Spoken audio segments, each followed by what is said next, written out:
So, my teen female family totally exploded while I was on spring break 2 weeks ago.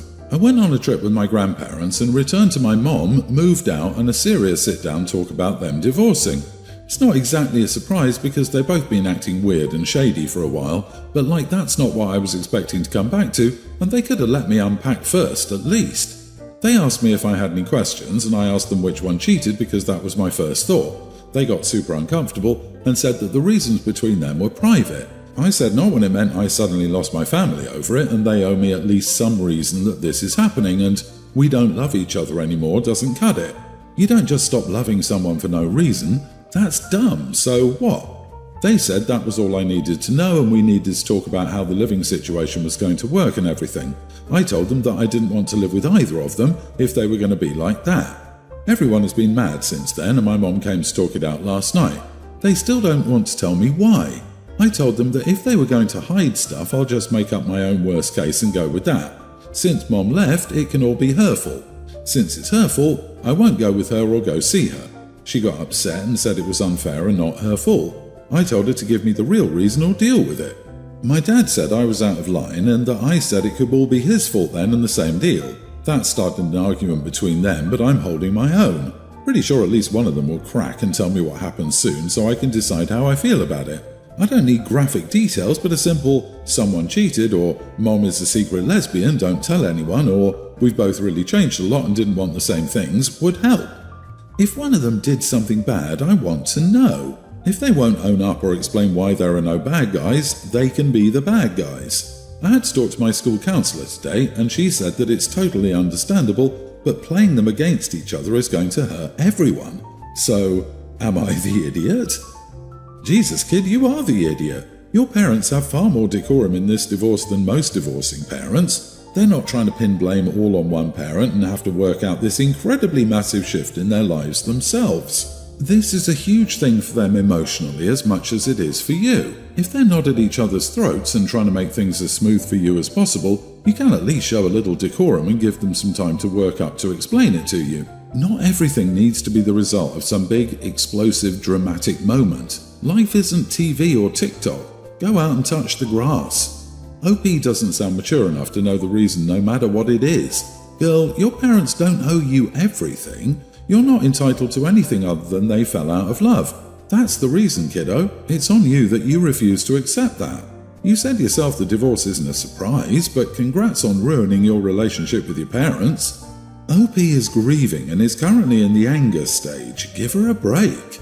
I think you're a teen and don't understand adult relationships. I'm sorry they sprung it on you like this. It isn't fair. In time, you will learn the truth of what happened between your parents, but right now it may be too raw for them. They are human and it's painful for them too. Be grateful they aren't blaming each other to you. Many things can end a relationship, not necessarily cheating or being interested in a different gender. Give some slack for getting a divorce, but you have every right to express your feelings. I'm very sorry this happened to you. You are not the idiot. Agreed. And add to this too, if OP's parents have been acting strangely for a while, then this trip with the grandparents may have been strategically planned to get her out of the house so they could settle the logistics privately. I feel for OP. Even if they saw the writing on the wall, it still feels like you're being blindsided by such an abrupt reality change that was decided when you weren't around. Update. Okay, I'm the idiot. That's okay. I did some digging on my own tonight and I know pretty much what happened now. I don't feel bad about being an idiot to idiots. They planned the move out for more than a month. This wasn't a last-minute thing. My mom's apartment was rented 3 months ago. I have the entire email chain between her and a new landlord and another set of direct messages between her and her parents setting up the trip to get me out of town for the move. My grandparents also lied for the entire trip to keep up the lie. My dad has lied to his job on multiple occasions and I have the Expedia receipts and texts to prove it. Also looking very much like they're both cheaters. I'm just researching the timeline and partners now and finding additional support evidence, so they can't claim it's not true. Right now they can come clean that they both messed up massively and we can figure out if I can trust them again or good riddance to the trash. I've literally not lied to my parents since I was 5. I hate liars. I have nothing to lie about to my parents anyway, and I don't want to live with a cheater or someone who does crappy things to the person they're married to. I'm fully prepared to be buried on this hill and to go down swinging if that's what they need to get the message.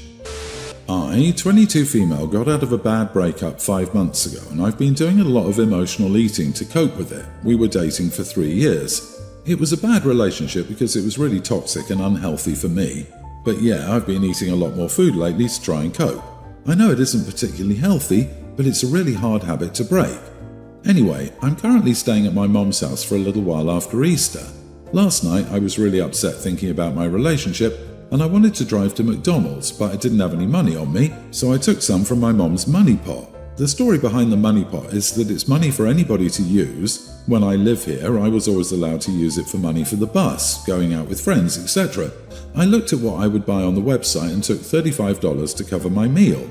I ate there and then came home while everyone was asleep. My mom woke up this morning and asked me where the money had gone. I told her that I thought everyone was allowed to use it, and she told me I was an adult with an income now, so I'd just stolen from her. Apparently money is tighter than it used to be, and she really needed that $35. I tried to explain my situation to her, and the fact that I just really needed some food at that time, and she said that was a BS excuse and that I was just getting lazy and fat. She told me I needed to pay her back by Friday, or she was no longer speaking to me. So, am I the idiot for stealing from her? The money pot used to be for everyone, so I didn't mean to steal. I feel really bad. I got 4 Big Macs, 2 large fries, and 2 McFlurries. OMG, sorry OP, you must be suffering to eat that much, but you are the idiot. You need to address this yesterday.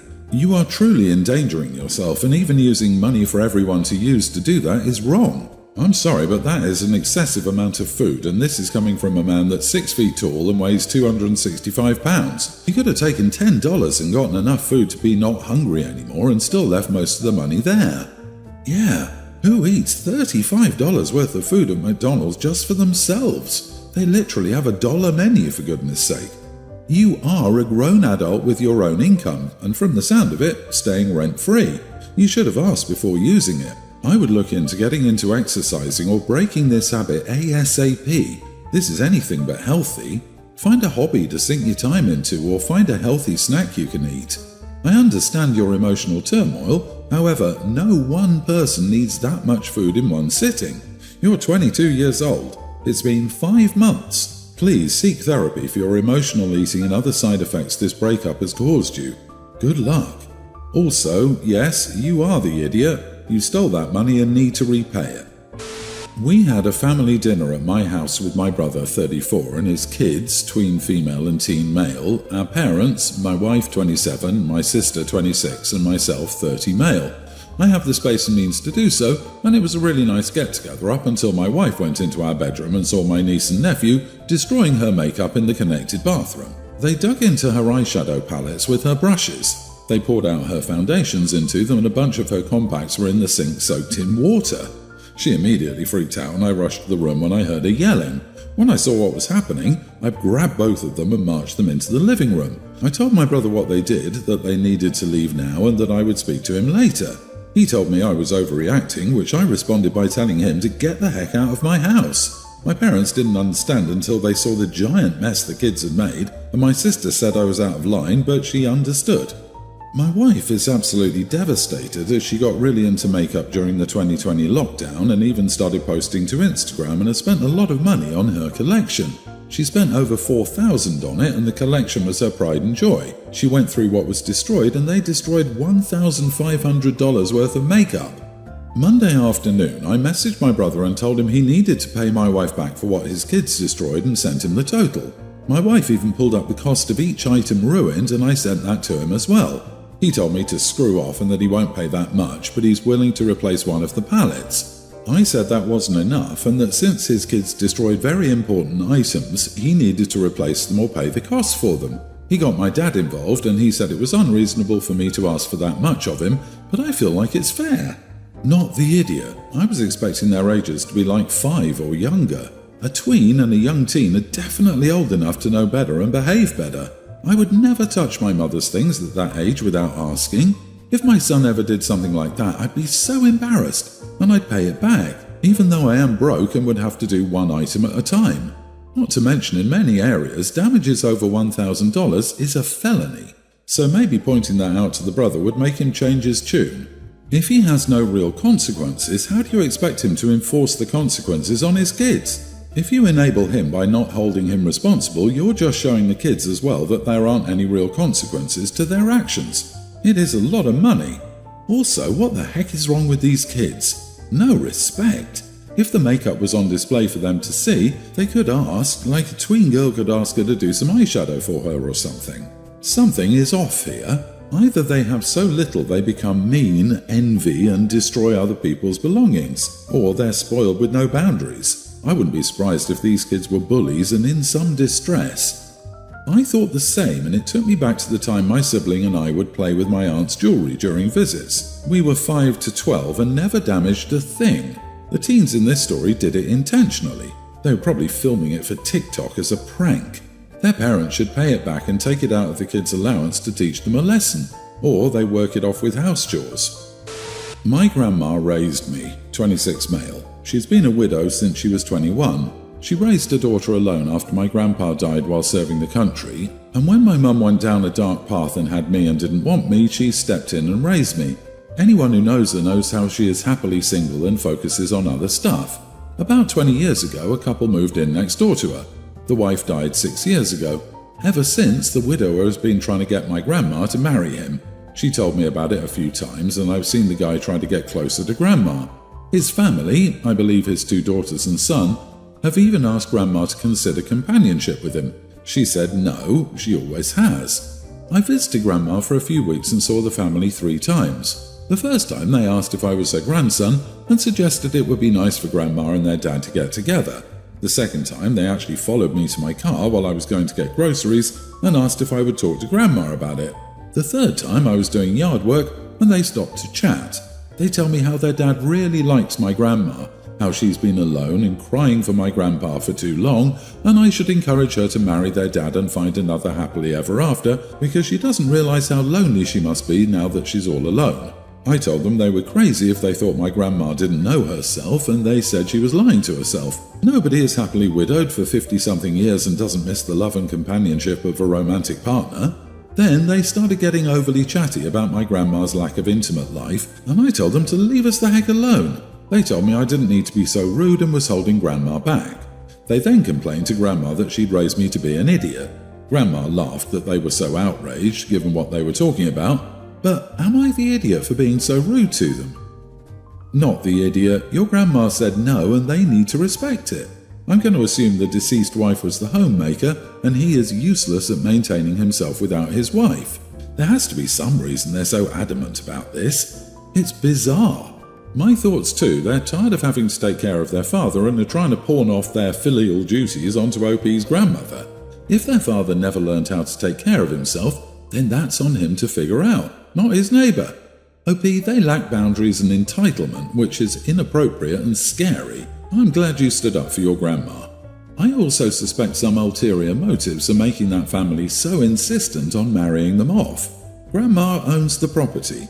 If she marries the neighbour, they may assume her property would be entailed to them. I suggest getting security cameras to record them harassing her. Maybe record them with her phone when they come up and start bothering her. Then, if they keep persisting and she has video proof, maybe she could get a PPO, or the cops might talk to the family and tell them to stop. I have a brother and we do not get along. He has 2 kids, teens, male and female, and while I love them both, I have to admit that I love my niece more. She is the sweetest kid ever. My brother and his family needed a place to stay for a while, and I decided to let them stay with me only because of my niece and nephew. I need to add that my niece is my brother's affair child and my nephew is his child with his wife, and my sister-in-law and niece do not get along. Niece's mom is not in her life. Anyway, I live in a 3-bedroom home. One is mine, obviously. One is a bigger ensuite and the other one is a smaller bedroom without a bathroom. I decided that my niece deserved to have her own space and be treated like a priority for once, so I gave the ensuite to her and asked my brother, sister-in-law and nephew to share the other room. Now they're all mad at me and think I'm an idiot and should have at least given them the bigger room. You are the idiot. Good on you for letting them stay, but you can't choose to let them stay just to punish 3 of them while clearly favouring your niece. You're an adult and this shouldn't need to be explained why you are the idiot. offering an olive branch to use as a control tactic. Playing favourite spitefully is an idiot move, but you already know that. And honestly, giving the niece the biggest room and making the rest of the family share the other puts her in a very uncomfortable position with the rest of the family. A few weeks or months staying in an ensuite isn't going to make up for additional tension with the people she actually lives with full time. OP's brother is an adult and is not being put anywhere. If he finds the living arrangement unsuitable, he's free to sponge off with somebody else. You're not the idiot. Your house, your rules. It doesn't follow logic, but being the affair child would be tough, so I get why you did what you did. One benefit, though, is that the cramped living environment will likely see them move out faster and incentivize them to get back on their feet. That is not my problem. My problem is that OP just put a huge target on her back. The sweet little niece is the one her brother will torture, the one her father will mock because she's a reminder of his flaws, and the stepmom will try to poison her life in every way possible. OP just put this girl at great risk. This girl needs to get to live with OP permanently once the family finds living arrangements.